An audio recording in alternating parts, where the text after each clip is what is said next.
Hello everyone, welcome you all at Lokesh sir unlimited study zone. So guys, आज हम start करने वाले हैं फिजिक्स का मैकेनिकल प्रॉपर्टीज का नया टॉपिक। तो देखिए बच्चों की, हमने जब आपको बताया था कि जब हम मैकेनिकल प्रॉपर्टीज स्टार्ट कर रहे हैं, एक तरीके से प्रॉपर्टीज ऑफ मटेरियल, है ना, प्रॉपर्टीज ऑफ मटेरियल, ये हमारी एक कंप्लीट यूनिट ही मान लीजिए। और किसकी प्रॉपर्टीज बात करें? Properties of material. तो सबसे पहले हमारे पास यहाँ पे तीन प्रकार के मटेरियल आते हैं। तो हम कौन सी प्रॉपर्टी बात करें? Mechanical properties. ठीक है ना। फिजिक्स को देखिए आप, किस तरीके से फिजिक्स लगती है। तो मैकेनिकल प्रॉपर्टीज ऑफ मटेरियल में सबसे पहले हमने सॉलिड्स की मैकेनिकल प्रॉपर्टी देख ली है। अब सॉलिड की मैकेनिकल प्रॉपर्टी के बाद बनते हैं लिक्विड एंड गैस। तो बच्चों देखिए, विशेष बात क्या है, लिक्विड और गैस दोनों के अंदर एक नेचर होता है, और वो बहुत खास नेचर है। उस नेचर को बोलते हैं फ्लूडिटी। मतलब ये भी फ्लो कर सकता है और ये भी फ्लो कर सकते हैं।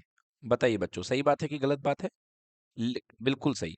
तो ये दोनों जो हैं, because these two type of material, these can flow. Okay, these material can flow means they having the property of fluidity, and the material having the property of fluidity are called fluid। तो बेटा ये क्या कहलाते हैं?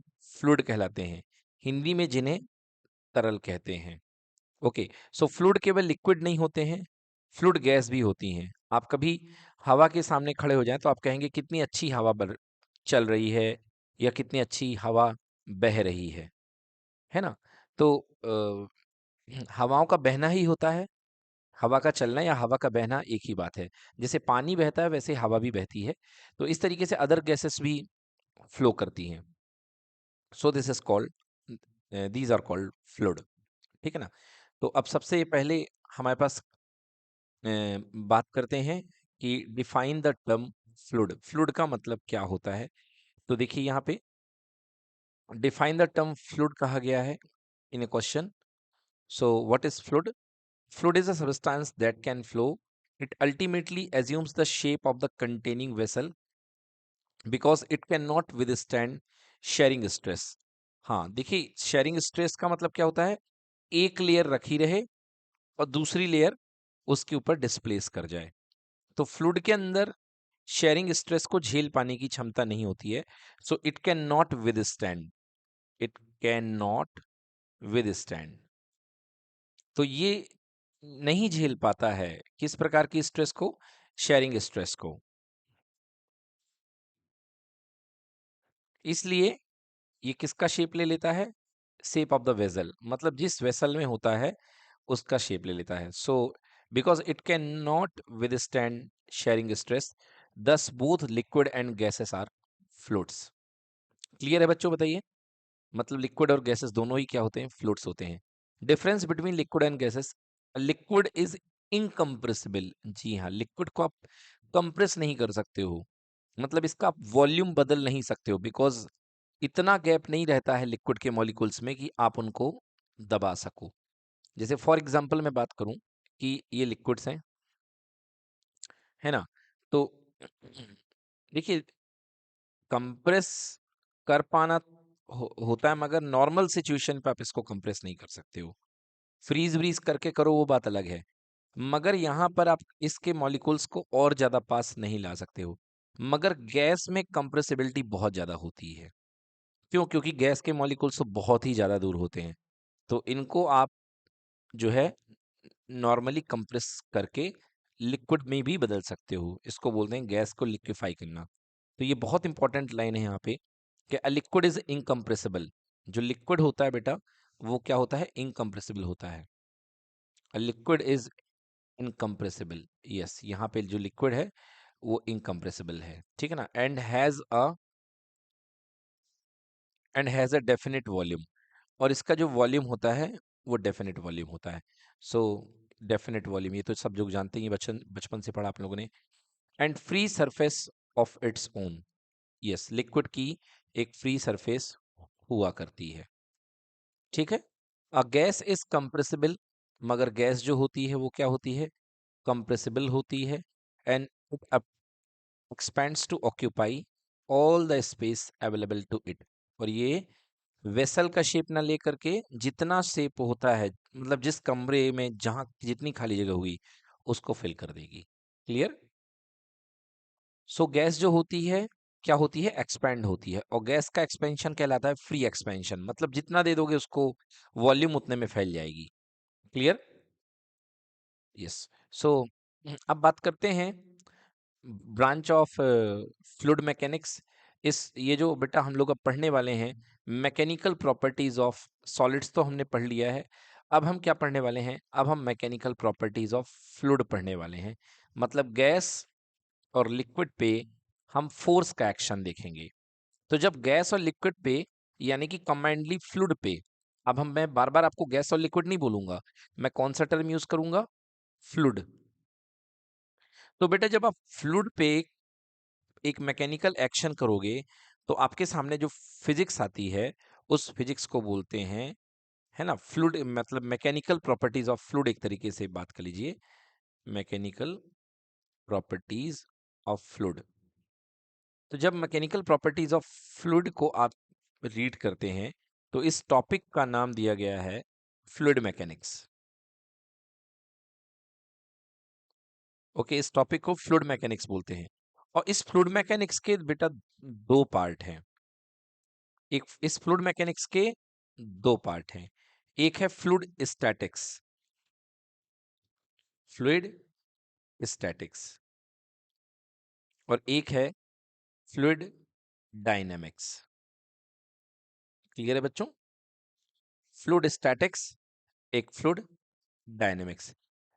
Fluid statics का मतलब क्या है? जब तक आपका गिवन फ्लूइड जो है अगर रेस्ट में है, तो रेस्ट में अगर फ्लूइड है तो इस पर लगने वाले फोर्सेस का और उनके इफेक्ट्स को पढ़ना, वो क्या कहलाता है? हमारा फ्लूइड स्टैटिक्स कहलाता है। इसी का नाम है हाइड्रोस्टैटिक्स। क्लियर है? हालांकि हाइड्रोस्टैटिक्स एक पार्ट है, हाइड्रो का मतलब पानी हो जाता है, तो मगर अगर पानी भी रेस्ट में है तो कहलाएगी तो फ्लूइड स्टैटिक्स ही कहलाएगी। क्लियर कि नॉट क्लियर? तो यदि आप पर्टिकुलर पानी को ले लें तो उसकी स्टडी कहलाएगी हाइड्रोस्टैटिक्स। क्लियर? नेक्स्ट, अगर फ्लूइड मोशन में है, फ्लूइड इन मोशन, अगर फ्लूइड आपके पास में क्या है? मोशन में है। ये एग्जाम्पल आपने देखा होगा, फ्लूइड रेस्ट में रहता है तो जैसे घर में आप डेली बाल्टी लेते हैं और बाल्टी को भर देते हैं, तो भरी हुई बाल्टी की स्टडी जो कहलाएगी, इसके अंदर फ्लूइड भरा हुआ है, तो भरी हुई बाल्टी की स्टडी जो है बेटा वो किस में आएगी?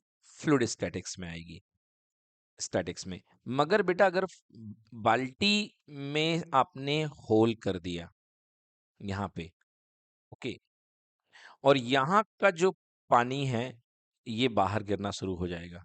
क्लियर ये सुनो? तो बेटा ये जैस यहाँ से लेकर के यहाँ तक का पानी बाहर गिरने लगेगा। अब यहाँ जो पानी निकल रहा है उसके लिए आप फ्लूइड स्टैटिक्स नहीं पढ़ेंगे, उसके लिए आएगा फ्लूइड डायनेमिक्स। क्या आएगा बेटा?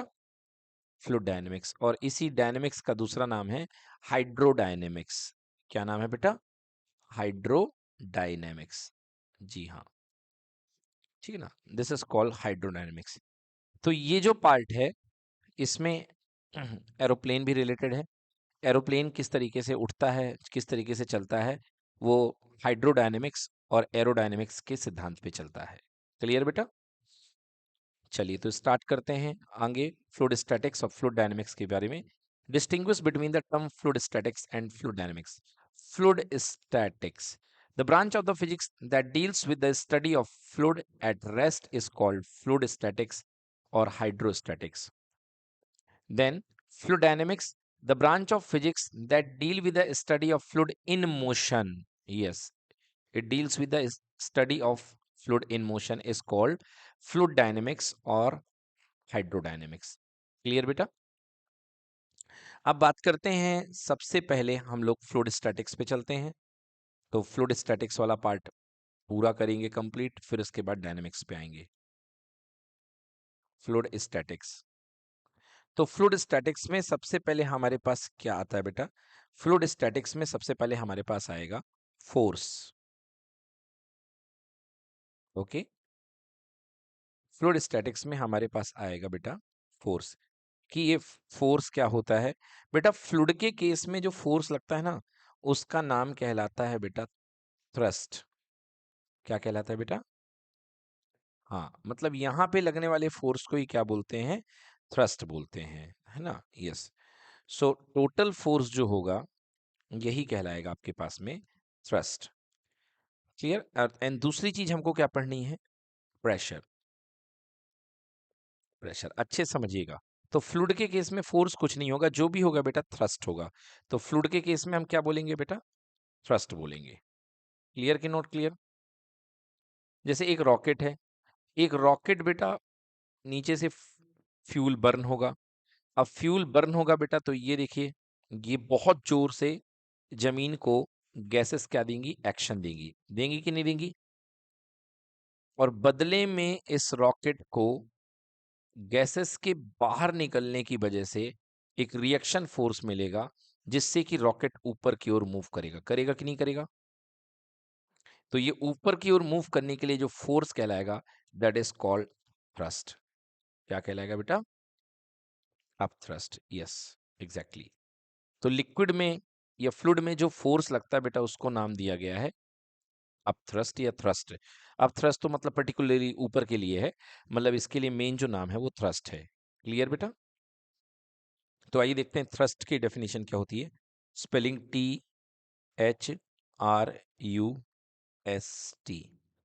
So what is thrust?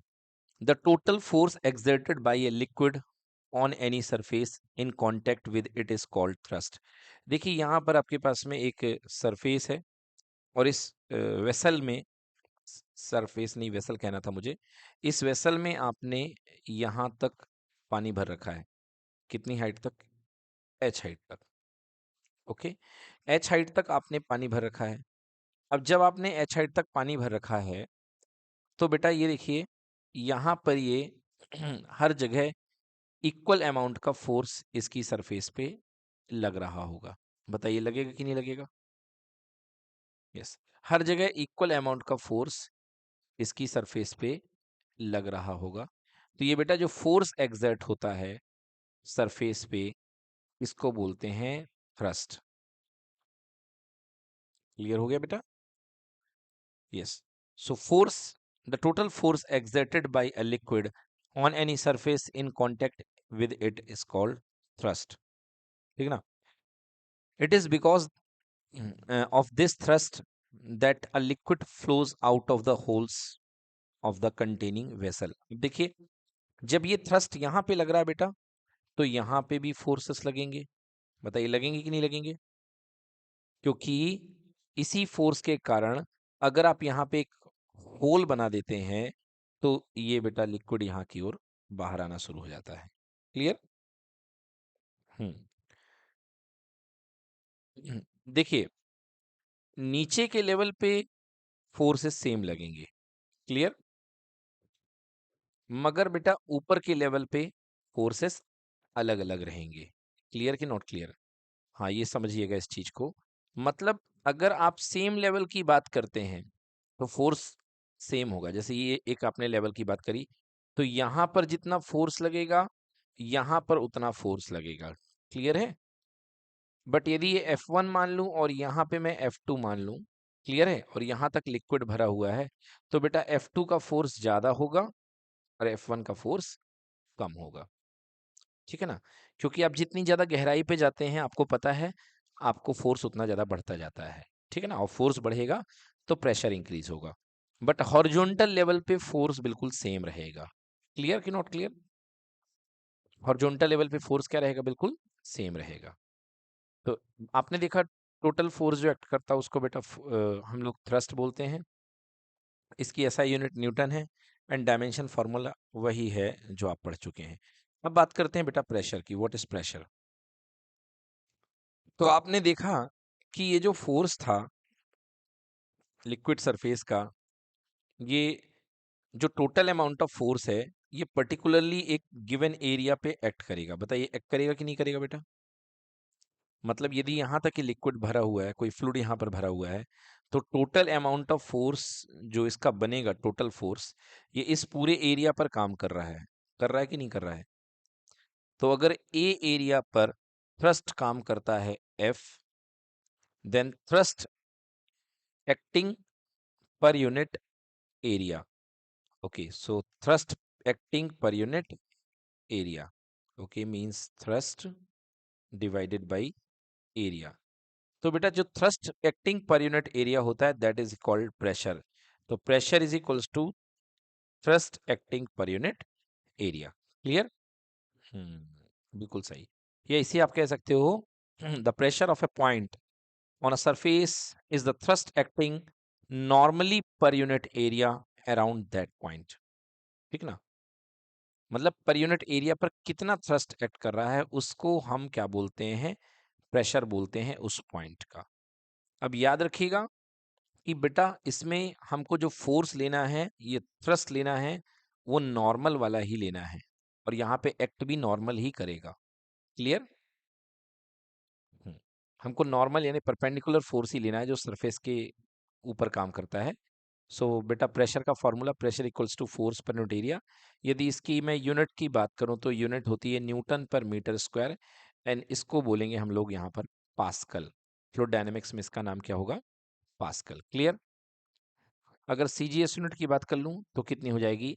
Dine पर सेंटीमीटर स्क्वायर। सीजीएस यूनिट क्या कहलाएगी? डाइन पर सेंटीमीटर स्क्वायर। क्लियर? कोई दिक्कत? चलिए नेक्स्ट। अब बात करते हैं pressure. So pressure is equals to force per unit area. आपने थ्रस्ट देख लिया, आपने प्रेशर देख लिया। अब हम डिस्कस करते हैं कि प्रेशर जो है वो स्केलर क्वांटिटी है और अ वेक्टर क्वांटिटी। ठीक ना? प्रेशर जो स्केलर क्वांटिटी है या वेक्टर क्वांटिटी, देखिए आप लोग सब लोग जानते हैं कि जो फोर्स होता है या जो थ्रस्ट होता है ये तो एक वेक्टर क्वांटिटी होती है। बट क्या प्रेशर वेक्टर क्वांटिटी है कि नहीं है? ठीक है, देखिए इसको कैसे आप समझ सकते हैं। हाँ बिल्कुल सही, प्रेशर एक स्केलर क्वांटिटी है। तो प्रेशर बच्चों आप लिख सकते हैं pressure is a scalar quantity. इसकी कोई डायरेक्शन नहीं होती है। ठीक है ना? अच्छा क्यों नहीं होती है, मैं आपको समझाता हूँ। देखो, जैसे कि आपने मान लो बेटा कि आप हो, आपने कोई बलून फुलाया, या आपने बलून फुलाया, ठीक ना? आर रेडियस तक बलून आपका फूल गया। आर रेडियस तक आपका बलून क्या हो गया बेटा? फूल गया। ठीक है? अब ये बताइए कि आपने थोड़ी सी गैस इसमें और ब्लो करी, तो बलून और बड़ा हो जाएगा कि छोटा हो जाएगा? बताइए। बड़ा हो जाएगा। बिल्कुल सही है, बड़ा हो जाएगा गैस फ्लो करने पर। यस और नो? गैस इसमें आपने पुश करी तो और बड़ा हो गया। अब ये बताइए कि इसमें जो बलून बड़ा हुआ है वो हर तरफ से बड़ा होगा कि किसी एक पर्टिकुलर साइड से बड़ा होगा? हर जगह से। मतलब जो प्रेशर का डिस्ट्रीब्यूशन होगा, फोर्स का डिस्ट्रीब्यूशन होगा, वो इक्वल होगा हर साइड में। मतलब आप एक फिक्स डायरेक्शन नहीं कह सकते हैं। ओके? हाँ, तो इसलिए यहां पर जो प्रेशर होता है that is equals to a scalar quantity. Clear है? हाँ, क्योंकि एक्चुअली इसमें फोर्स हर तरफ बढ़ जाएगा और हर डायरेक्शन में जब फोर्स हो जाएगा तो प्रेशर भी हर डायरेक्शन में डेवलप होगा। Clear? So that's why pressure is a scalar quantity. Clear? Yes. So formula यहाँ पे pressure equals to force upon area, और you can say thrust upon area. So force की वैल्यू या thrust की value equal to pressure into area. बेटा मैं आपको बता दूं कि फोर्स निकालने का इनडायरेक्ट तरीका इस चैप्टर में यही काम करेगा। आप फोर्स ऐसे ही निकाल पाओगे क्योंकि आपको जो क्वांटिटी मिलेगी वो प्रेशर मिलेगी और फोर्स आपसे निकलवाया जाएगा। क्लियर? तो force equals to pressure into area. Very very important formula, force equal to pressure into area. Clear? चलिए अगले डेरिवेशन की ओर देखते हैं बेटा। अगला डेरिवेशन है हमारे पास में, आपसे पूछा जाएगा कि शो दैट, जो प्रेशर होता है, show that a liquid at rest exert force perpendicular to the surface of the container at every point। मतलब बेटा आपसे ये बोला जाएगा कि शो करो कि ये इस कंटेनर के अंदर बेटा कोई लिक्विड भरा हुआ है। क्लियर बेटा? आपको शो करो कि यहाँ पर हर पॉइंट पर, हर पॉइंट पर जो फोर्स होगा इस लिक्विड के द्वारा, जैसे यहाँ पे एक बहुत सारा लिक्विड भरा हुआ है, हर पॉइंट पर जो लिक्विड होगा शो करो कि वो परपेंडिकुलरली एक्ट करेगा। क्लियर बेटा? चलिए मैम, तो इसको शो करने के लिए हम मान लेते हैं कि फोर्स या थ्रस्ट लिक्विड का परपेंडिकुलरली एक्ट नहीं कर रहा है। क्लियर बेटा? और कंडीशन क्या है? हाइड्रोस्टैटिक का केस है, लिक्विड रुका हुआ है। लिक्विड रुका हुआ है मतलब कंडीशन क्या बनेगी? Liquid in equilibrium. Yes, so here the liquid is in equilibrium. बहुत बढ़िया, कि लिक्विड जो है वो इक्विलिब्रियम में है। ओके, अब इक्विलिब्रियम स्टेट में है। मान लीजिए बेटा इस पॉइंट पर जानबूझ के हमने माना कि फोर्स नॉर्मली ना एक्ट करके इस तरीके से एक्ट कर रहा है। बताइए यस और नो? तो अगर फोर्स, इसका एक्शन इस तरीके से एक्ट करेगा बेटा, तो सरफेस का जो रिएक्शन होगा वो इस तरीके से जाएगा कि नहीं जाएगा? बताइए। ठीक है ना? ये इक्वल रिएक्शन हम मान लेते हैं, इसका नाम है आर। क्लियर है? देखिए एक्शन किस पे लगेगा? एक्शन लगेगा वेसल पे। किस पे लगेगा बेटा? वेसल पे, यानी कि आपका जो है पात्र है उस पे लगेगा, बर्तन पे। और रिएक्शन किस पे लगेगा बेटा? रिएक्शन लगेगा फाइनली उस पॉइंट पर, मतलब वहां पे जो ड्रॉप प्रेजेंट है, ठीक है ना, या लिक्विड प्रेजेंट है। क्लियर कि नॉट क्लियर? तो मैंने इस पॉइंट की बात करी, तो यहाँ पे जो एक्शन लगाया वो इस पर लगा, बर्तन पे, इस तरीके से, और रिएक्शन इसका जस्ट अपोजिट लग गया। क्लियर कि नॉट क्लियर? अब देखिए यदि मैं इसके दो कंपोनेंट ब्रेक करूं रिएक्शन के, तो एक कंपोनेंट बेटा जो थीटा एंगल बनाते हुए सरफेस के साथ है, इसको हम ले लेते हैं आर कॉस थीटा। क्लियर कि नॉट क्लियर? और दूसरा कंपोनेंट है जो है आर साइन थीटा।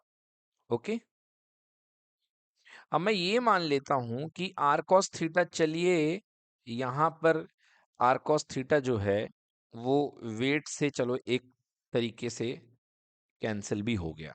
ये मैं मान लेता हूं कि आर कॉस थीटा को कौन कैंसिल कर देगा? वेट कैंसिल कर, सॉरी, आर साइन थीटा को वेट कैंसिल कर देगा। कौन कर देगा?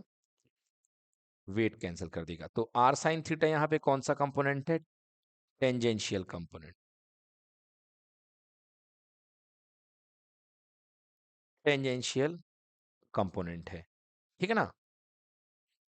मगर बेटा यहाँ पे आर कॉस थीटा को तो कोई कैंसिल करने वाला नहीं है।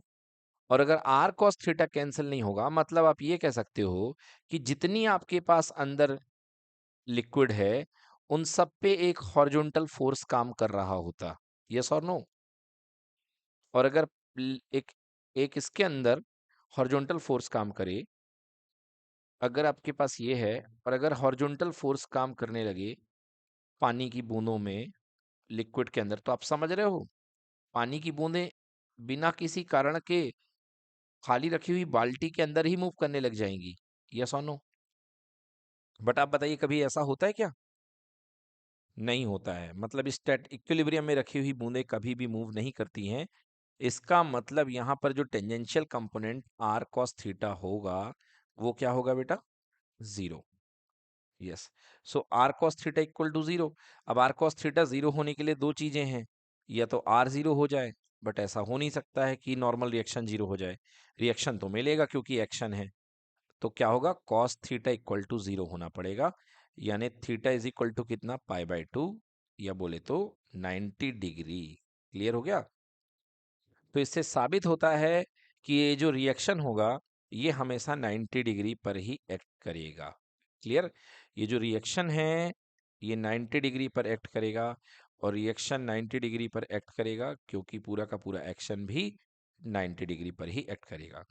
So hence a liquid always exert force perpendicular to the surface of the container at every point। समझ गए ना? हर पॉइंट पर जो है, चाहे कहीं भी ले लीजिए, आप किसी भी पॉइंट पे ले लीजिए, आपको जो फोर्स लगाएगा लिक्विड वो हमेशा 90 डिग्री पर ही लगाएगा। क्लियर कि not clear? Yes. So at every point perpendicular force will be act there. Clear? Done. चलिए देखिए बच्चों, अगली चीज जो अगला क्वेश्चन है यहाँ पे बहुत सिंपल है। Briefly explain the method of measuring fluid pressure at any point inside the fluid.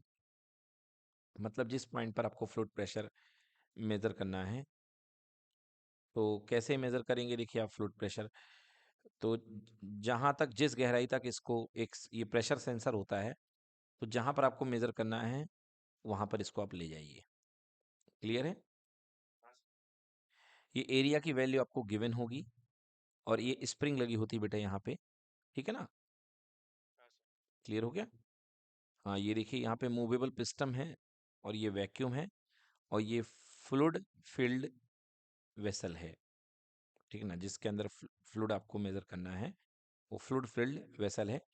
और फिर pressure is equals to change in force upon change in area. इसको लगा करके आप प्रेशर की वैल्यू निकाल सकते हैं। देखिए बच्चों, मैकेनिज्म समझिए इसकी। जैसे मान लीजिए ये किसी फ्लूइड के अंदर भरा हुआ है, ये यहाँ पे पूरा जो है, ये देखिए फ्लूइड फिल्ड वेसल है, पूरा का पूरा फ्लूइड भरा हुआ है इसके अंदर, इस डब्बे के अंदर। ठीक है? अब ये फ्लूइड जो है यहाँ पर इस सरफेस में क्या दे रहा होगा बेटा? एक फोर्स लगा रहा होगा। ठीक है ना? अब इस फोर्स के कारण ये मान लो ये चल करके ये थोड़ा सा नीचे आ गया, ये पिस्टन थोड़ा सा कहाँ गया? नीचे आ गया। क्लियर? ठीक इतना ही फोर्स जितना ऊपर से फ्लूइड लगा रहा है, नीचे से उतना फोर्स स्प्रिंग लगाएगी, तभी तो इक्विलिब्रियम मेंटेन है। ये सोनू, अब स्प्रिंग की फोर्स की वैल्यू हमको पता होती है F इक्वल टू के x, spring constant into displacement, तो वो हम निकाल लेंगे। ये सोनू, जितना फोर्स स्प्रिंग का अंदर से है उतना फोर्स फ्लूइड का बाहर से है। आ गया? तो डेल्टा एफ तो हमको मिल गया, और बच्चों नीचे डेल्टा एरिया, ये एरिया जो है इसका जिस पर फोर्स लग रहा है। क्लियर? तो फोर्स अपॉन एरिया करके हम क्या निकालेंगे? प्रेशर निकाल लेंगे। डन। चलिए, अब इसके प्रैक्टिकल एप्लीकेशन तो आप लोग जानते ही हैं कि किस तरीके से प्रेशर के प्रैक्टिकल एप्लीकेशन किए जाते हैं।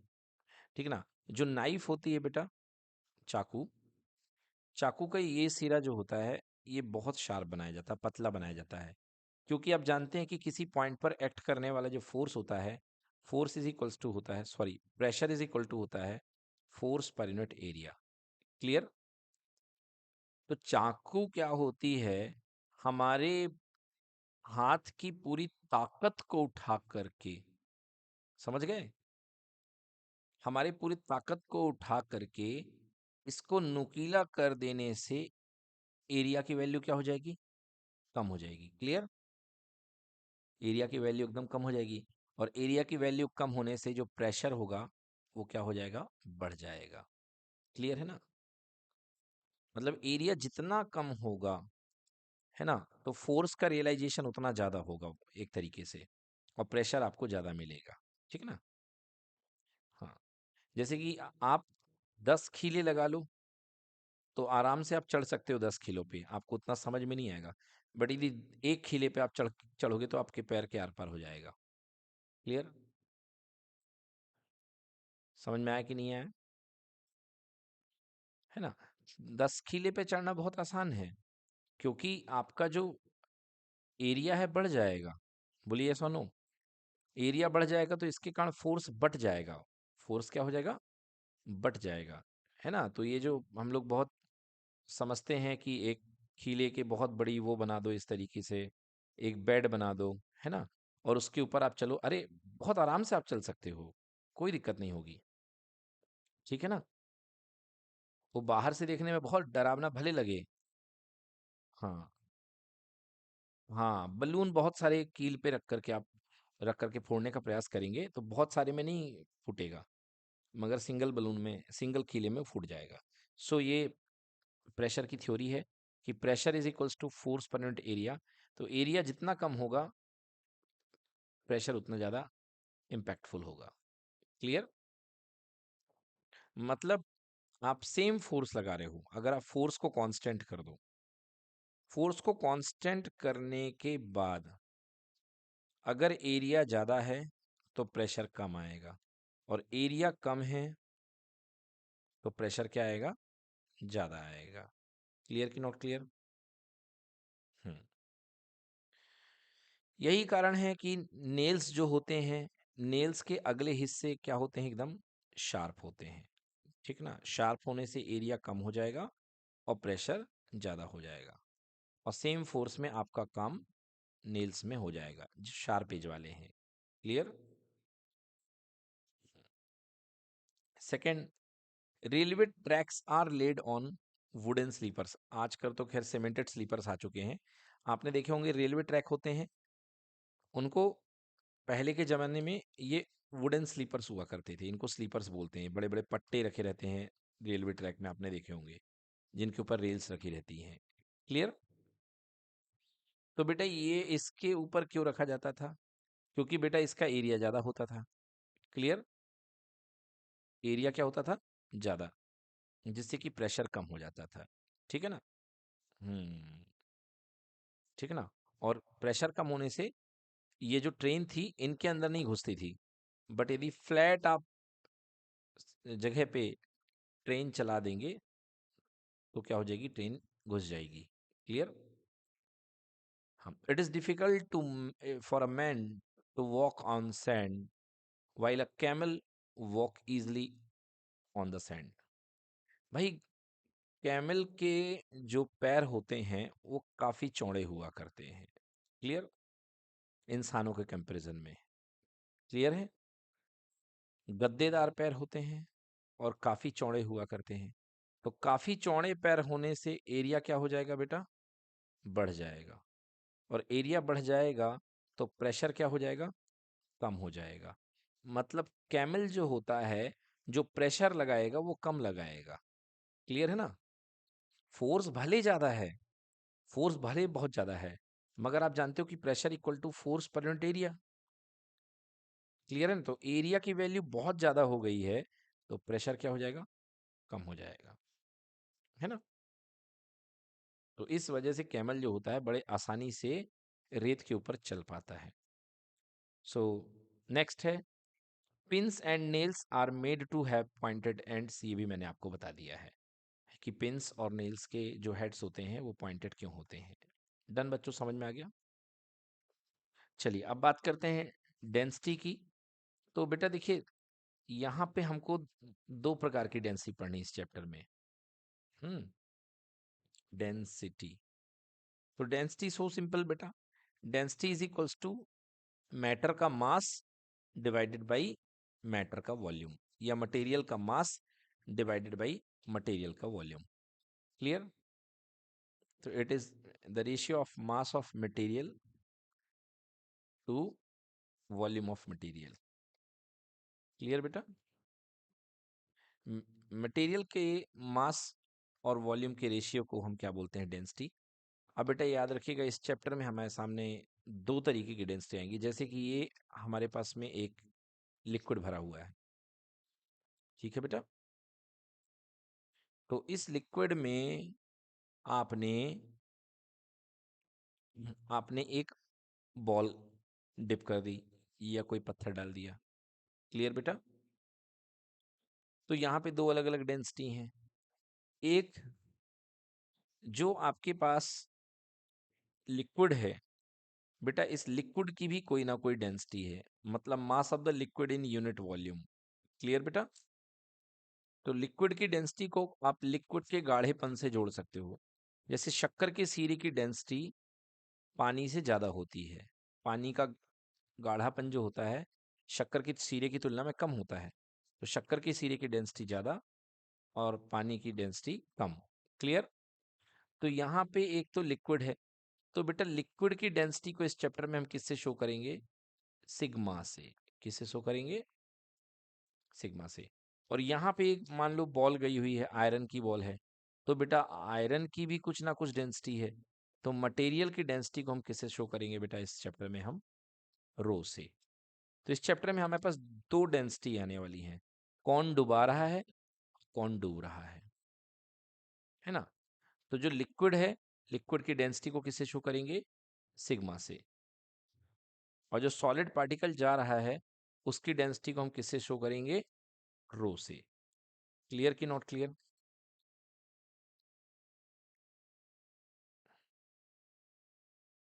यहाँ पे हम एसआई यूनिट की बात करते हैं, किसी भी सबस्टेंस की डेंसिटी की एसआई यूनिट। तो डेंसिटी की एसआई यूनिट क्या होगी बेटा? एसआई यूनिट मास की होती किलोग्राम और वॉल्यूम की होती है मीटर क्यूबिक। तो जो एसआई यूनिट बनेगी कितनी बनेगी बेटा? किलोग्राम पर मीटर क्यूबिक। सीजीएस की बात की जाए तो सीजीएस में क्या यूनिट बन जाएगी? ग्राम पर मीटर क्यूबिक। ठीक है बच्चों?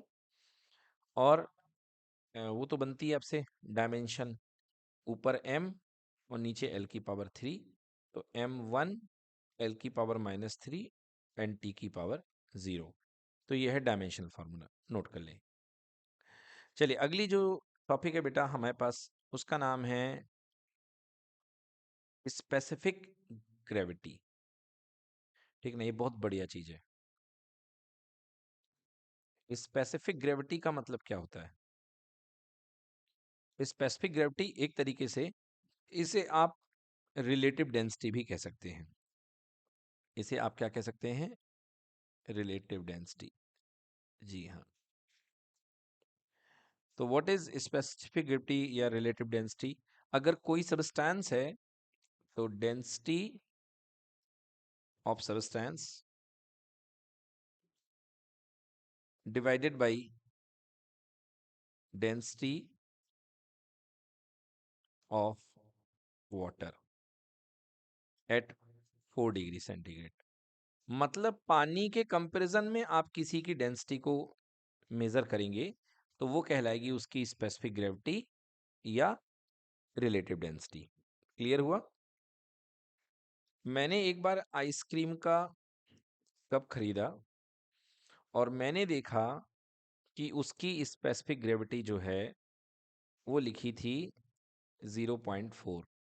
ठीक है ना? हाँ, स्पेसिफिक ग्रेविटी जो थी उसकी 0.4 दी गई थी। तो मैंने हिसाब क्या लगाया? 4/10। क्लियर? मतलब अगर डेंसिटी ऑफ वाटर कितनी नंबर दे रहे हो, डेंसिटी ऑफ वाटर को 10 नंबर दे रहे हो, तो यहाँ पे कितना हो जाएगा बेटा? 4। क्लियर कि नॉट क्लियर? तो इसको यदि आप एक तरीके से एक काम करो, यहाँ पे भी 10 का मल्टीप्लाई और यहाँ पे भी 10 का मल्टीप्लाई। क्लियर कि नॉट क्लियर? एक ऐसे समझो इसको आप, 40/100। तो ऊपर क्या है बेटा? ऊपर है डेंसिटी ऑफ आइसक्रीम, क्योंकि मैं बात कर रहा था आइसक्रीम की ना मैंने बात। और नीचे है डेंसिटी ऑफ वाटर। समझना बड़े प्यार से, बहुत मजेदार कंसेप्ट है बच्चों। तो अगर आपके पास एक 100 ml का बाउल है, ठीक है ना? 100 ml का बाउल है जो आता है आपके पास मार्केट में, 100 ग्राम का बाउल, और उसमें आइसक्रीम भरी हुई है, ठीक ना? तो देखना जरा, 40 को मैं क्या लिख सकता हूँ? 40/100, बिकॉज 40 ग्राम पर 100 ml। और अगर बेटा ये मैं क्या लिखूंगा? 100 ग्राम पर 100 ml। क्लियर कि नॉट क्लियर? तो आप देखिए क्या समझ में आ रहा है? रिलेटिव डेंसिटी का कंसेप्ट क्या कह रहा है कि उसी बाउल में जो आइसक्रीम भरी हुई है वो 40 ग्राम की है, और उसी बाउल में जो पानी भरा हुआ है वो 100 ग्राम का है। समझ में आ गया? इसलिए आइसक्रीम के जो कोन होते हैं, जो बाउल होते हैं, बहुत हल्के होते हैं, क्योंकि उनकी रिलेटिव डेंसिटी बहुत कम हुआ करती है। समझ में आ गया?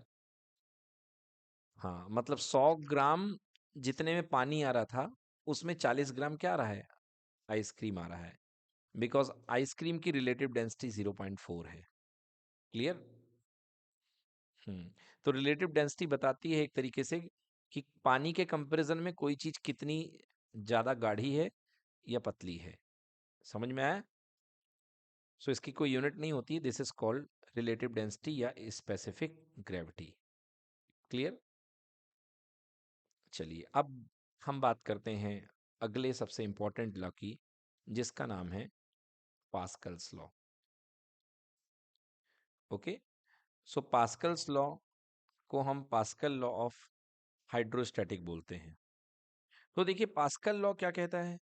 पास्कल लॉ वही बात कहता है कि अगर आप, जैसे अभी आप बलून फुला रहे थे, तो बलून फुला करके आपने थोड़ी सी गैस इसमें और पुश करी, तो बताइए जो प्रेशर डिस्ट्रीब्यूट हुआ वो हर डायरेक्शन में हुआ कि किसी एक पर्टिकुलर डायरेक्शन में हुआ?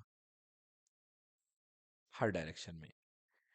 So the pressure exerted at any point, मतलब किसी भी पॉइंट पे जो प्रेशर एक्सर्टेड करेंगे आप बलून में या किसी भी वेसल में, तो हर जगह जा करके डिस्ट्रीब्यूट हो जाएगा। जब आप फुटबॉल भरते हैं तो आप प्रेशर एक पॉइंट पे लगाते हैं, मगर जा करके वो प्रेशर फुटबॉल का हर जगह पर इंप्लीमेंट होता है। Okay, so first statement is the pressure exerted at any point on an enclose liquid या enclose fluid is transmitted equally in all direction. Okay, second, जब प्रेशर आप यदि चेंज कर रहे हैं, यदि आपने मान लीजिए कि किसी फ्लूइड में कोई भी फ्लूइड भरा हुआ है और आपने थोड़ी सी यहां से हवा निकाली, तो प्रेशर क्या हो जाएगा? चेंज हो जाएगा। तो इस पॉइंट पे चेंज होगा या इक्वली हर पॉइंट पे चेंज होगा?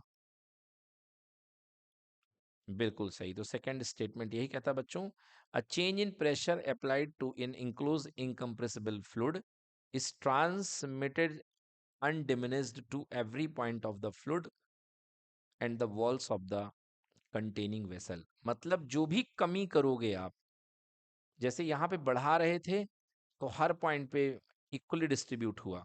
अब डिस्ट्रीब्यूट हुआ के मतलब दो मायने हैं, बढ़ा तो हर जगह बढ़ गया, और अगर घटा तो हर जगह घट गया बराबर रूप में। मतलब प्रेशर का हिसाब किताब हर जगह बराबर होगा। क्लियर?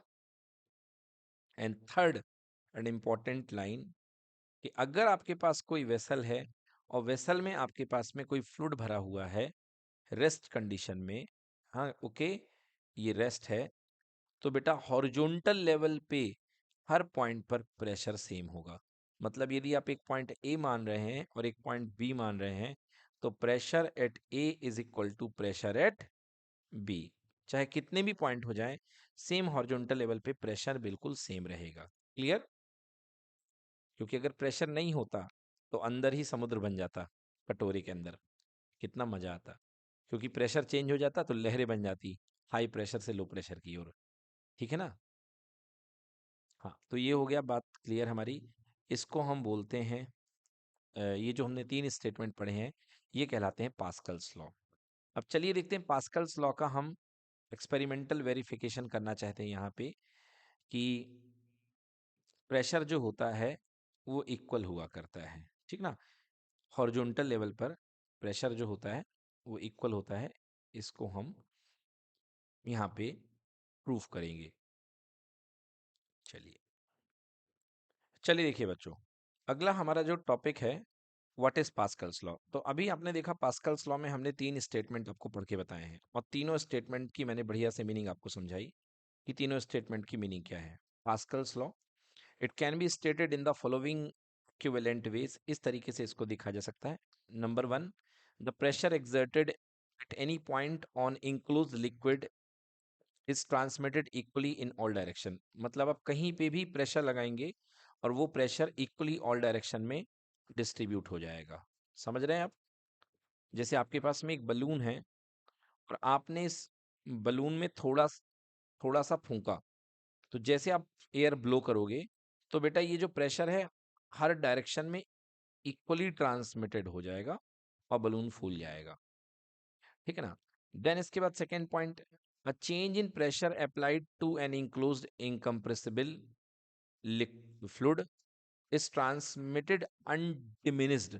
मतलब ये नहीं है कि आपने प्रेशर लगाया 5 का तो डिस्ट्रीब्यूट हुआ 4 का, मतलब 5 का लगाओगे तो 5 का ही प्रेशर डिस्ट्रीब्यूट होगा to every point of the fluid and on the walls of the containing vessel. मतलब कि पूरे फ्लूइड का दाना दाना का प्रेशर इंक्रीज कर जाएगा। यदि आपने यहाँ पे प्रेशर बढ़ाया है तो हर पॉइंट का प्रेशर इंक्रीज हो जाएगा।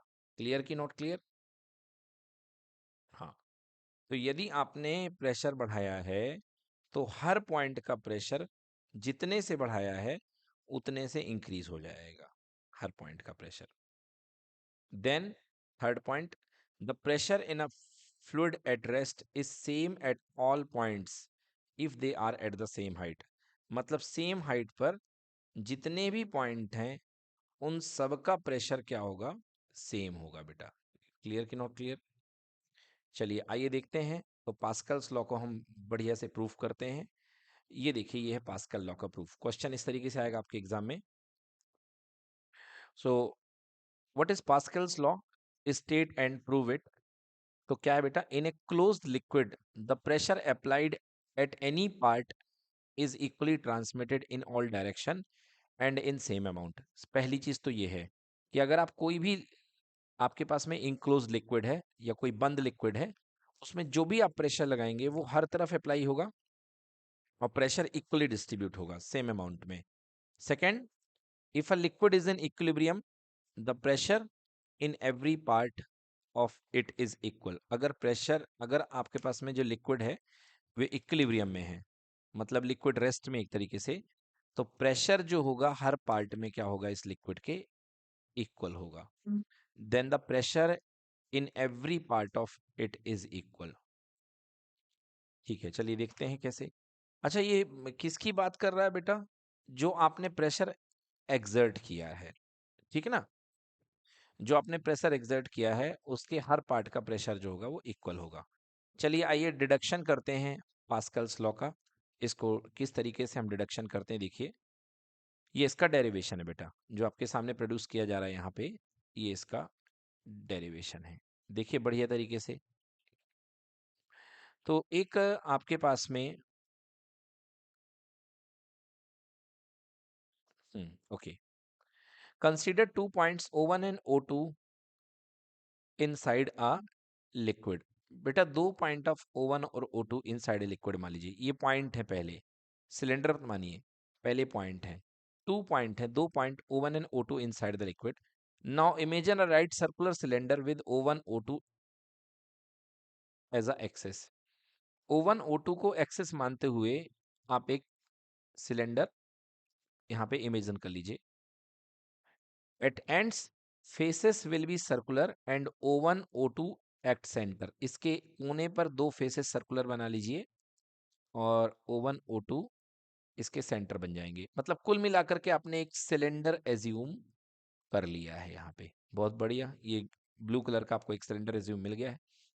The liquid inside the cylinder is in equilibrium. अब देखिए यहाँ पे ये सिलेंडर कहीं नहीं मूव कर रहा है, मतलब ये किस में है? इक्विलिब्रियम में है। और इक्विलिब्रियम कोई चीज कब होती है?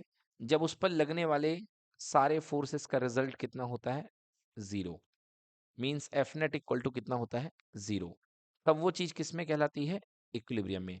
Therefore all the forces exerted by the outside liquid on the inner liquid will be perpendicular to the surface. एक मिनट, मैं जा थोड़ा आगे आ गया। The liquid inside the cylinder is in equilibrium. Therefore, the forces exerted by the outside liquid on the inner liquid will be perpendicular to the surface. In accordance with the forces acting on the end faces of the cylinder O1 and O2, center will be perpendicular to the them.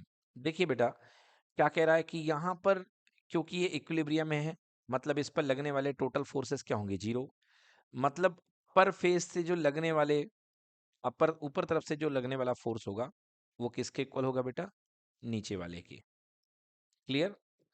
और जो दो perpendicular surfaces हैं इसकी, circular faces, उस पे भी equal forces लगेंगे। In accordance with it the force acting on the faces of the cylinder with O1 and O2 as centre will be perpendicular to them. तो ये देखिए यहाँ पर भी परपेंडिकुलर फोर्स एक्ट करेगा, यहाँ पे भी परपेंडिकुलर फोर्स एक्ट करेगा। चलिए क्लियर है? यहाँ पे फेस पे परपेंडिकुलर और यहाँ पे भी परपेंडिकुलर। आपको पहले भी बताया गया था कि फोर्स जो होते हैं हर पॉइंट पर एक्ट करते हैं और सरफेस के परपेंडिकुलरली एक्ट करते हैं। तो यहाँ पर हमने एक इमेजिनरी सिलेंडर माना है, तो इमेजिनरी सिलेंडर के भी परपेंडिकुलर एक्ट करेंगे। तो बेटा क्या फॉर्मूला लगेगा? Pressure at O1 equal to P1 equals to force per unit area F1 by A। सो F1 इक्वल्स टू कितना आ गया बेटा? P1A। क्लियर? सिमिलरली बेटा F2 इक्वल टू P2A, जिसका सेंटर O2 रखा हुआ है। क्लियर कि नॉट क्लियर? अब ये देखिए कि स्टेशनरी कंडीशन में ये जो दोनों पॉइंट आपके पास में है, ये यहाँ पर क्या आपको कोई पानी की मूवमेंट आपको देखने को मिल रही है? नहीं मिल रही है, क्योंकि पानी रुका हुआ है। इसका मतलब कि ये सिस्टम किस में है? इक्विलिब्रियम में है। As the liquid is in equilibrium, so F1 equal to F2। मतलब लिक्विड इक्विलिब्रियम में है, means F1 equal to F2। F1 की value P1A equal to P2A, area से area cancel, so P1 equal to P2। This means therefore the pressure on O1 and O2 are equal। Clear? चलिए, तो एक बार इसको जल्दी से पढ़ लें सब लोग। चलिए बच्चों, देखिए ये एक बहुत अच्छा क्वेश्चन है, क्वेश्चन नंबर 11।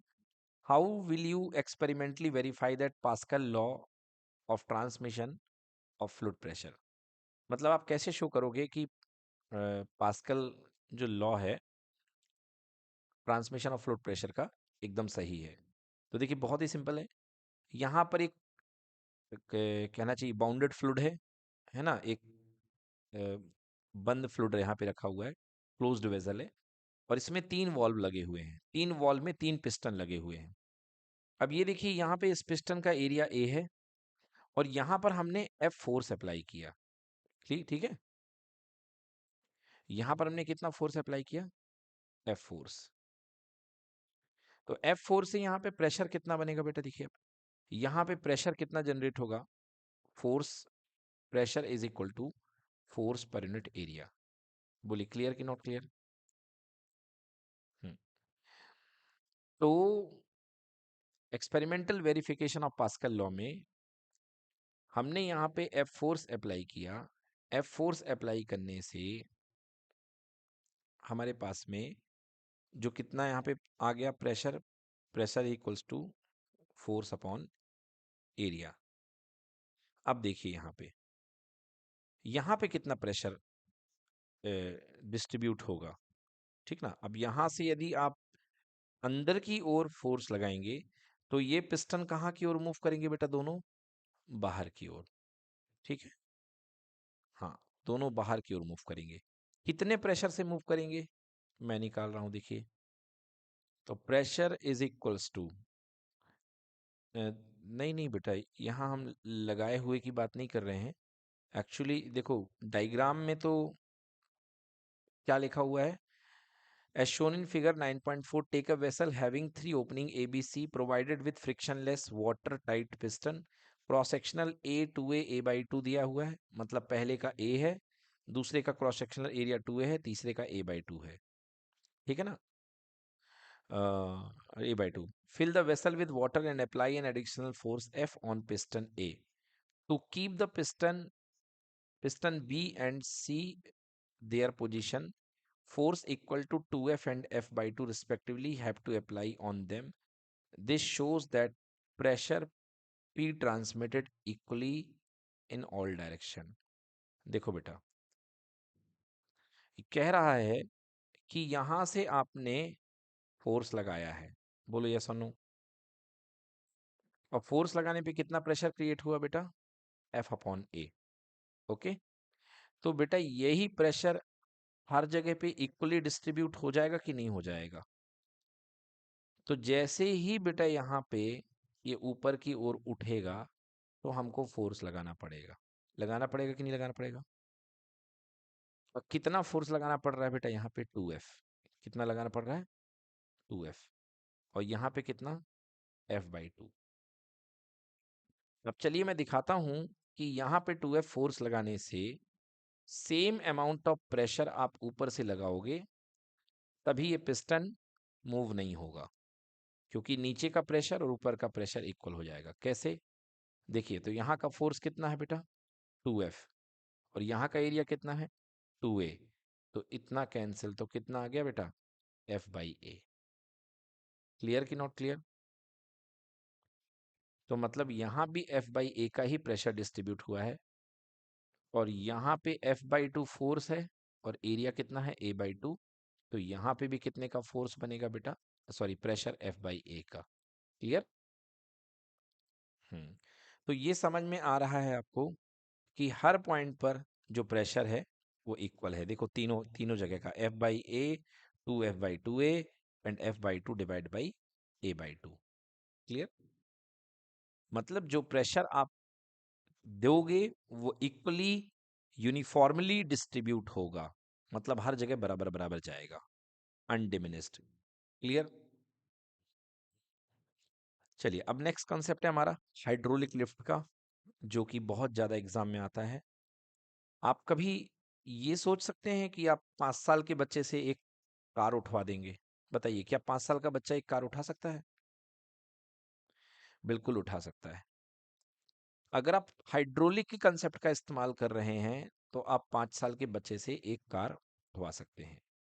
कैसे? अभी आपने देखा। हम्म चलिए देखिए, खिलौने की बात नहीं हो रही बच्चों, टॉयज की बात नहीं हो रही है, बड़ी कार की बात हो रही है। अभी आपने देखा है कि प्रेशर जो होता है वो इक्वली डिस्ट्रीब्यूट होता है। यस और नो? क्लियर कि नॉट क्लियर? हम्म तो मतलब जितना प्रेशर आप यहाँ से इनपुट करेंगे, इतना ही प्रेशर आपको यहाँ पे एज अ आउटपुट मिलेगा। मिलेगा कि नहीं मिलेगा? हम्म, मतलब P in equal to P out. Clear?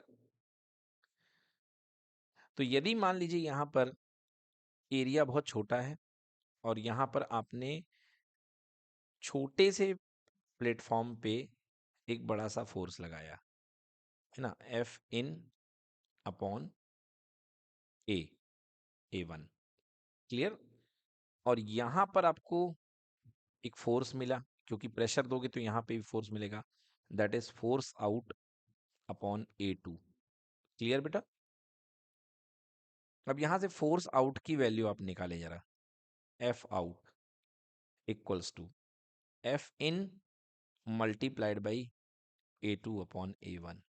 Clear हो रहा है? समझ में आ रहा है? मतलब बेटा जो बाहर की तरफ फोर्स निकलेगा वो लगाए गए इनपुट फोर्स का मल्टीप्लायर है। किसके साथ? रेशियो ऑफ एरिया के साथ। मतलब बेटा ये रेशियो ऑफ एरिया जितना बड़ा होगा उतना ज्यादा आउटपुट फोर्स बनेगा। क्लियर हुआ? मतलब यदि ये चीज रेशियो ऑफ एरिया A2/A1 ये जितनी ज्यादा बड़ी होगी उतना ज्यादा आपको आउटपुट फोर्स मिलेगा। मतलब यहाँ पर आपने एक छोटे बच्चे को खड़े करके कुदा दिया, ये वाला प्लेटफॉर्म अगर बहुत बड़ा है और ये प्लेटफॉर्म बहुत छोटा है, क्लियर है, तो मतलब बहुत ज्यादा अमाउंट का फोर्स जनरेट होगा, क्योंकि एरिया का रेशियो जो है बहुत बड़ी मात्रा में मल्टीप्लाई होगा। क्लियर हो पाया कि नहीं हो पाया? हम्म तो इसी को बोलते हैं हम हाइड्रोलिक लिफ्ट बोलते हैं इसी को। क्लियर है? चलिए देखते हैं। यहाँ पर एक छोटा सा फोर्स हमने स्मॉल एफ अप्लाई किया है और छोटी सी सरफेस एरिया है ए। तो प्रेशर कितना हमने यहाँ पे दिया बेटा? Pressure P is equals to small F upon A. Clear है? अब यहाँ पे एक बड़ा सा प्लेटफॉर्म है जिसमें एक लोड है लटका हुआ है। तो इसमें देखिए इसका एरिया क्या है? Capital A. तो by Pascal law pressure equally distribute होता है। बताइए होता है कि नहीं होता?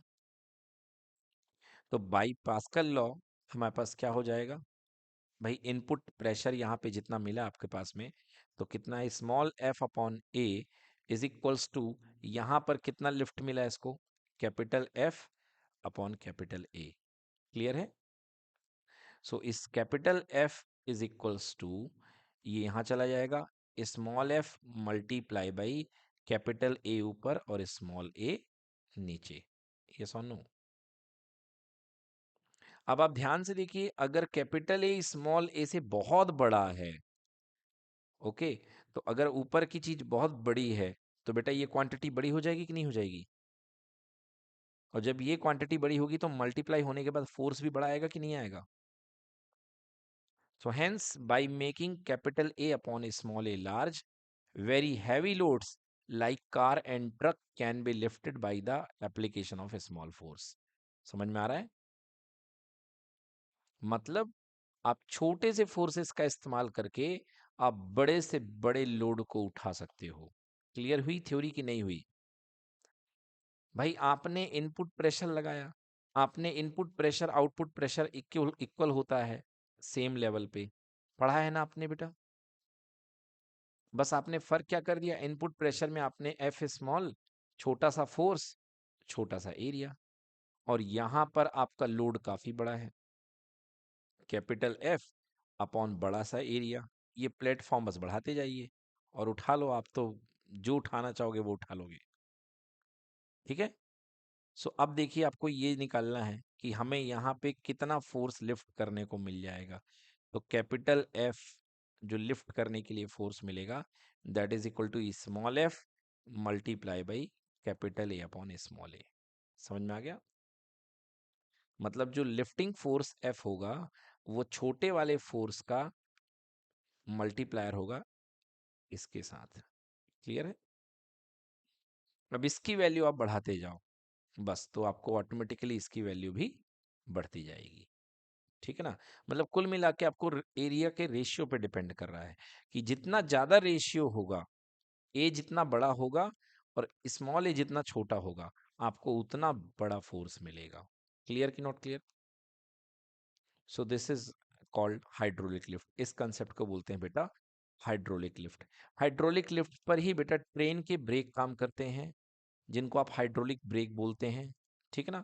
तो ट्रेन में क्या होता है बेटा, ट्रेन में आपने जैसे ही ब्रेक लगाया, तो बेटा ट्रेन में बहुत सारी कैरियज यहाँ पे कनेक्टेड होते हैं, और यहाँ पे बेटा एक हाइड्रोलिक पाइप गया होता है ट्रेन में, जिससे कि ब्रेक सबको जाके मिलता है। यहाँ पे एक फ्लूइड पाइप भी गया होता है बेटा, अंतिम बोगी तक, अंतिम कार्ड तक फ्लूइड पाइप जाता है। तो जितना प्रेशर आप यहाँ से इंसर्ट करेंगे, हर डब्बे में उतना प्रेशर क्या हो जाएगा बेटा, इंसर्ट हो जाएगा, बिल्कुल बराबर बराबर बिना वक्त लगाए। इसलिए ट्रेन की सभी बोगियां एक साथ रुकती हैं। क्लियर कि नॉट क्लियर? सब में इक्वल प्रेशर कन्वे होता है और सबकी सब बोगियां एक साथ। तो ये बेटा हाइड्रोलिक ब्रेक का कंसेप्ट है, बिल्कुल लिफ्ट पर काम करता है। तो जैसे ब्रेक पर पेडल मांगा हमारा, तो ये देखिए बेटा, यहाँ से मास्टर सिलेंडर है, मास्टर सिलेंडर क्या हो गया, इसको पुश कर दिया, ये पुश कर देगा बेटा इसको। क्लियर है? अब ये देखिए, पहले में पुश करेगा तो इक्वल अमाउंट ऑफ प्रेशर जो है यहाँ पे डिस्ट्रीब्यूट हो जाएगा। बोलिए यस और नो? तो यहाँ पे भी प्रेशर डिस्ट्रीब्यूट हो गया। अब ये प्रेशर डिस्ट्रीब्यूट होगा तो यहाँ पे बेटा देखिए, दो यहाँ पे पिस्टन लगे हुए हैं। हम्म अब जैसे ही ये प्रेशर डिस्ट्रीब्यूट होगा बेटा, तो ये लिक्विड, ये मतलब ये वाली चीज जो है एक्सपैंड हो जाएगी और समहाउ बेटा इसमें टच हो जाती है ना? अब इसकी वर्किंग आप पढ़ लेना। तो जैसे ही ये एक्सपैंड होगा, तो बेटा ये ब्रेक शू लगे होते हैं, मतलब घिसने के लिए चके में तैयार है। तो ये चके की स्प्रिंग रिलैक्स हो जाएगी और ये ब्रेक शू जा करके इसमें घिसने लग जाएंगे और ट्रेन स्लो हो जाएगी। ठीक है? सेम बेटा आगे भी यही सिस्टम है, आगे वाले चक्के में भी यही होगा, उसके आगे वाले चक्कों में भी यही होगा। तो एक ट्यूब होती है, जैसे ही प्रेशर रिलीज किया जाता है, दिया जाता है, सब में फ्लूइड के through pressure equal amount of distribute हो जाता है। क्लियर कि नॉट क्लियर? चलिए, तो देखा हमने क्या क्या देख लिया। Pressure due to a fluid column अब देखना है। पास्कल लॉ देख लिया, इट्स एप्लीकेशन देख लिया, हाइड्रोलिक लिफ्ट देख ली, हाइड्रोलिक ब्रेक देख लिया। अब हम देखने वाले हैं pressure due to fluid column. इसी को हम बोलते हैं effect of gravity on fluid pressure. ठीक है ना। तो अब हम देखेंगे pressure due to fluid column, कि एक फ्लूइड कॉलम के कारण या एक लिक्विड कॉलम के कारण कितना प्रेशर एग्जर्ट होता है। चलिए देखते हैं। बहुत ही अच्छा डेरिवेशन है ये फ्लूइड कॉलम का। देखिए मान लीजिए आपके पास में कोई फ्लूइड भरा हुआ है आपके पास में। ये एक अपने पास में एक वेसल है बेटा, और हम इसके फ्लूइड कॉलम का वो निकालना चाहते हैं, प्रेशर। ठीक है, एक सेकंड भाई। ये देखिए बहुत अच्छी यहाँ पे हाइड्रोलिक लिफ्ट की थ्योरी दी गई है, इसको पढ़िएगा आप, कंस्ट्रक्शन ऑफ हाइड्रोलिक लिफ्ट। देखिए बच्चों, यहाँ पे आपके पास में एक वेसल भरा हुआ है। आपको क्या चाहिए? लिक्विड कॉलम का प्रेशर निकालना है। ये देखिए ये पूरा यहाँ पर भरा हुआ है। ठीक है ना। अब आपको यहाँ से लेकर के यहाँ तक एक कोई लिक्विड कॉलम है। ठीक है ना। आपको निकालना है कि ये लिक्विड कॉलम कितना प्रेशर एक्सर्ट करेगा इस पॉइंट पर। ठीक है ना। Pressure exerted by liquid column. तो कुछ चीजों को याद रखिए। यहां तक की हाइट कितनी है बेटा? h है। ठीक है, यस। तो यहां तक इसकी हाइट h है। यहां पर जो लिक्विड की डेंसिटी, क्योंकि ये जो कॉलम मैंने बनाया है किसका बनाया है? लिक्विड का। जी हाँ। तो मैंने आपको बताया कि लिक्विड की डेंसिटी यहाँ पे, लिक्विड कॉलम विद डेंसिटी मैं कितनी ले लेता हूँ? रो ले लेता हूँ। तो यहाँ पर इसकी मैं डेंसिटी कितनी सपोज कर रहा हूँ बेटा? रो। ठीक है। तो रो डेंसिटी मैंने ले ली। अब देखिए यहाँ पर इसका कुछ ना कुछ तो मास होगा ना बेटा? हाँ, तो यहाँ पे इसका मास एक्ट करेगा। ठीक है। यहाँ पे इसका टोटल टोटल इसका कुछ ना कुछ मास होगा।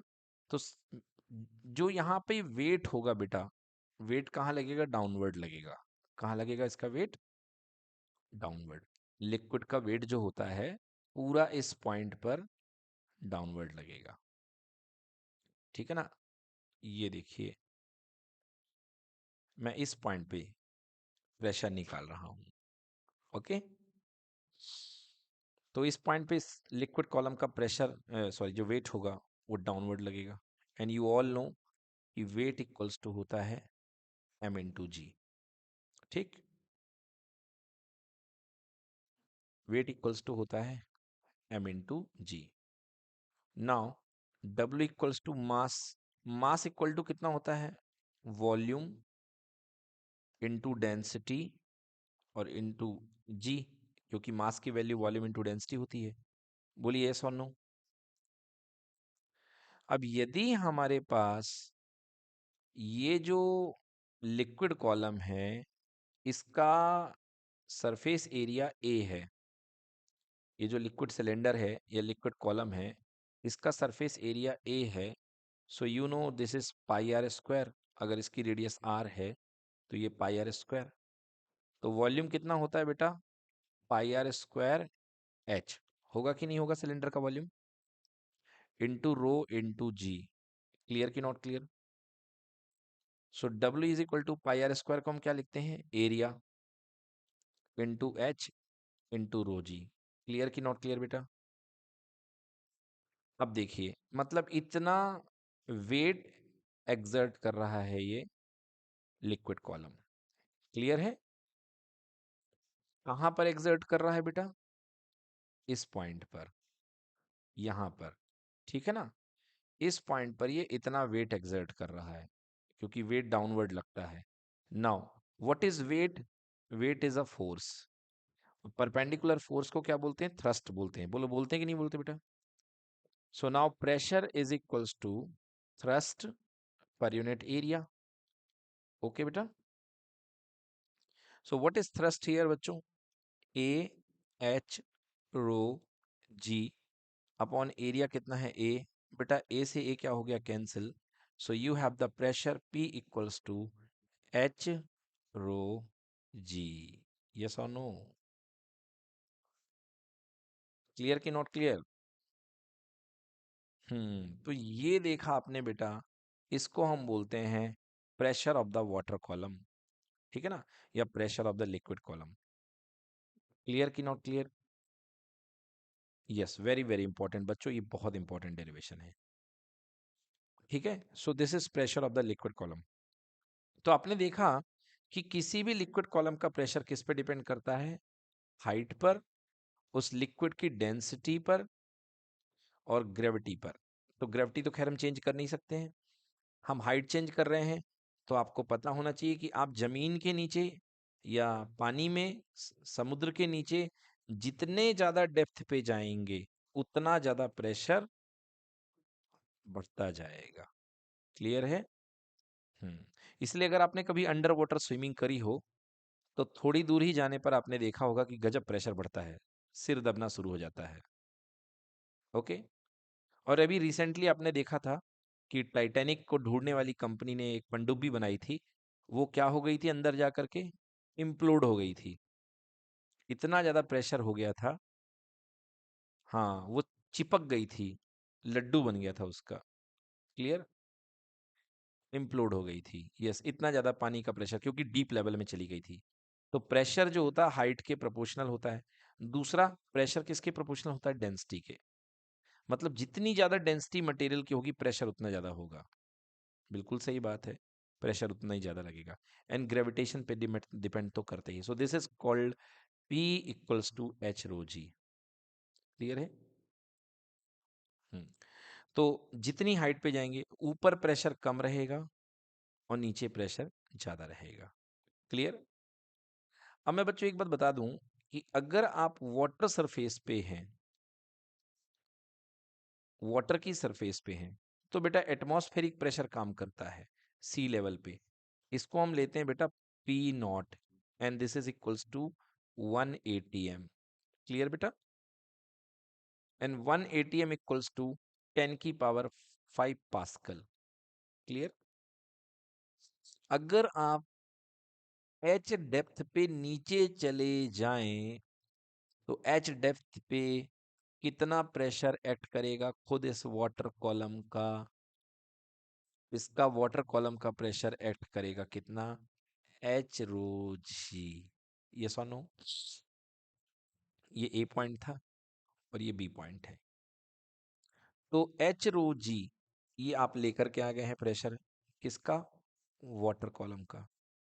और ये ऊपर का प्रेशर ट्रेवल करते हुए खुद पहुंचेगा नीचे तक, क्योंकि ये तो लग ही रहा है, ऊपर से लग ही रहा है। तो मतलब प्लस कितना? P not. प्लस, हाँ, प्रेशर पी नॉट यानी एटमॉस्फेरिक प्रेशर। तो ऊपर तो पी नॉट अकेले था और नीचे ट्रेवल करते करते करते P not plus water column का प्रेशर। सो ये क्या बनेगा? P B. क्या बनेगा ये बच्चों? P B. तो टोटल प्रेशर बेटा बी पॉइंट पर, मतलब वाटर कॉलम का और साथ ही एटमॉस्फेरिक प्रेशर, बेटा इसको बोला जाता है गॉज प्रेशर। इसे कहा क्या आ जाता है बेटा? Gauge pressure. Clear? So this pressure is called gauge pressure. ठीक है बच्चे? तो मतलब किसी भी पॉइंट बी पर प्रेशर कितना होगा? Atmospheric pressure plus h rho जी। डन बेटा? यस। सो ये कहलाएगा बेटा गॉज प्रेशर। और यहां पर आपकी प्रेशर की थ्योरी पूरी हो रही है, ठीक है ना? ओके। एक चीज और क्या कहनी चाहिए? नहीं नहीं, क्वेश्चन नहीं करना है। देखें आप एक चीज, जैसे यहां पर आपके पास मैंने कह दिया कि इस पॉइंट पर आपका प्रेशर पीए है और इस पॉइंट पर प्रेशर कितना है? पीबी है, ठीक है ना? तो इस पॉइंट पर प्रेशर पीए है, इस पॉइंट पर प्रेशर पीबी है। तो मैं आपसे पूछूं कि पीबी माइनस पीए कितना होगा, तो P B minus P A कितना होगा बताइए, बहुत इजी आप पता लगा सकते हैं। आंसर होगा एच रो जी, क्योंकि पी ए और पी बी के बीच में केवल किसका डिफरेंस है, वाटर कॉलम का। एच रो जी बिल्कुल सही, वही सब कहना चाह रहा है कि पी बी इक्वल्स टू है sir P A plus h rho g, तो P B minus P A equals to कितना हो जाएगा बेटा, एच रो जी, एच रो जी, ठीक ना। चलिए, तो यहाँ पे आज की क्लास को हम फिनिश करते हैं बच्चों।